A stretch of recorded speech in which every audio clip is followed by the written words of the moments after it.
Assalamualaikum, apa kabar semua? Kembali lagi bersama Rizal Fauzi, City Jungle Apex 1.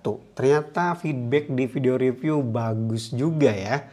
Smartwatch murah ini banyak menarik perhatian karena desainnya ganteng dan juga data olahraganya terbilang lengkap untuk kelas harga segitu.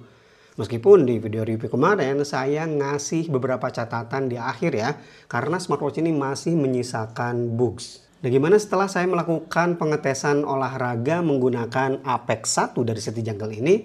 Apakah bugsnya masih tersisa atau tidak?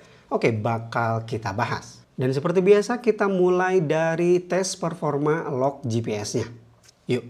Selama 2 kali percobaan menggunakan smartwatch ini untuk lock GPS ini cepat-cepat aja. Sekarang kita coba langsung di sini. Visibilitasnya lumayan kejaga ya, meskipun ini di bawah terik sinar matahari. Kita udah masukin ke mode olahraga luar ruangan menggunakan GPS. Untuk HP yang terkoneksi ke smartwatch ini ada jauh ya. Oke, tuh kan untuk lock GPS-nya cepat. Memang seperti itu, 2 kali percobaan terakhir pun selalu cepat. Tapi seperti biasa ya, kita coba lakukan 2 kali. Udah saya back ke home, kemudian kita masuk lagi ke mode olahraga, mode luar ruangan. Ternyata tidak idle ya. Jadi dia mulai lagi dari awal.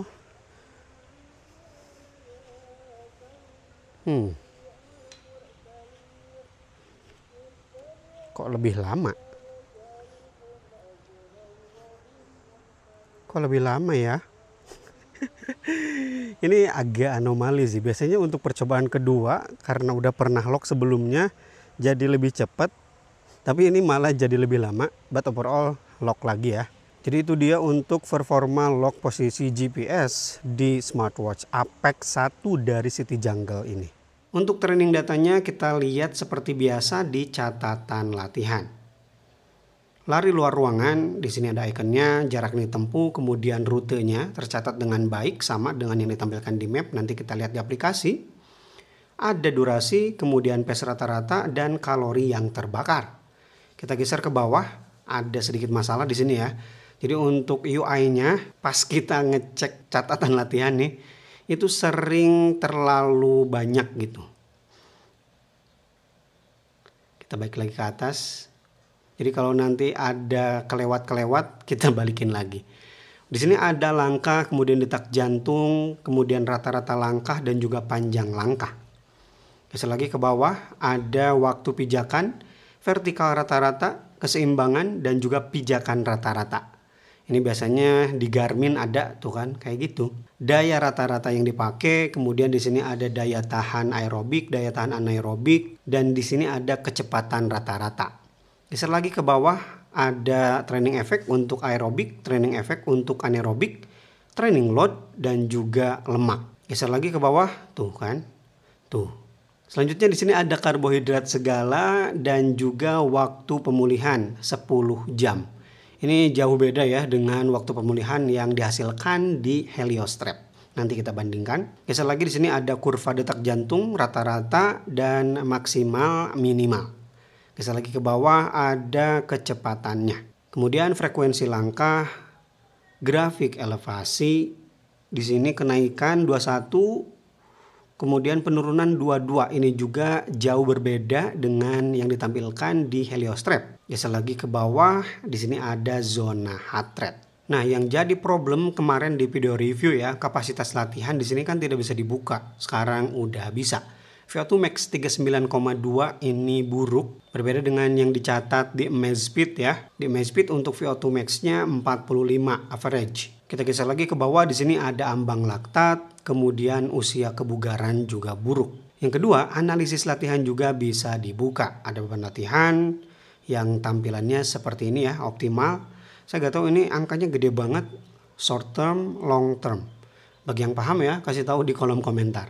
Dan yang terakhir untuk recovery, 59%. Waktu yang dibutuhkan sekarang sisa 4 jam lagi dari tadi 10 jam ya, dari total setelah beres olahraga. Sedangkan recovery yang dicatat di Amazfit Heliostrap ya setelah olahraga di sini lebih panjang, 23 jam.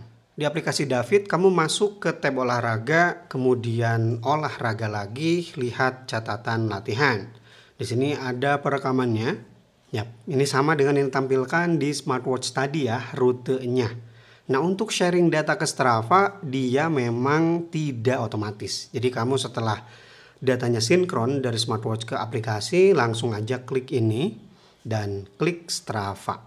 Setelah kamu otorisasikan akun Strava kamu ke David ini. Oke, untuk opsi petanya di sini aman ya untuk zoom in zoom out-nya, tapi tidak ada menu lain kecuali centering saja. Kemudian di bagian bawah di sini ada summary, jarak yang ditempuh 1,69, kemudian di sini durasi, kecepatan, kalori yang terbakar.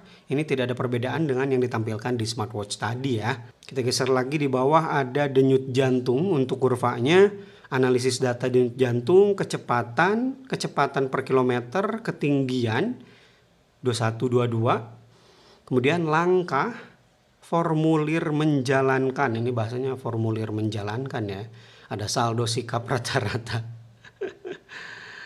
Dan ini training data setelah impor ke Strava. Di sini ada keterangan data dari David. Oke, di sini kan tidak ada tuh heart rate-nya. Cuma ada jarak, waktu bergerak, pace, dan juga kenaikan elevasi. Tadi kan di aplikasi David kenaikannya itu sampai 20-21 meter. Sekarang di Strava di sini hanya 6 meter. Kemudian jaraknya juga ada sedikit diskon ya, dari 1,69 jadi 1,68 km. Sisanya ya data-data kurva ya untuk pace dan juga elevasi. Nah, kalau kita lihat untuk data GPS yang tercatat jarak dari smartwatch ini 1,69, sedangkan di sini 1,68, yang mana ini tuh sama dengan di Strava. Dan seperti biasa kan, karena Heliostrap itu tanpa GPS, jadi ya saya menggunakan GPS iPhone ini. Sekarang kita lihat sedetail apa kualitas GPS dari Apex City Jungle ini ya. Kita zoom. Untuk titik start dan juga titik finish bagus ya, sama dari situ, dan cakepnya meskipun ini smartwatch murah, tapi GPS-nya enggak keriting-keriting seperti kebanyakan smartwatch murah lainnya. Bahkan untuk performa di bawah pohon lebat juga ini terbilang cakep. Ya, palingan soal presisi saya lari dari sebelah kiri, tapi di situ tercatat di kanan atau bahkan di tengah jalan ya.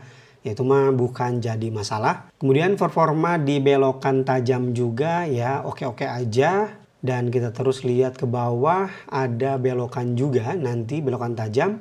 Dan di sini terbilang cakep.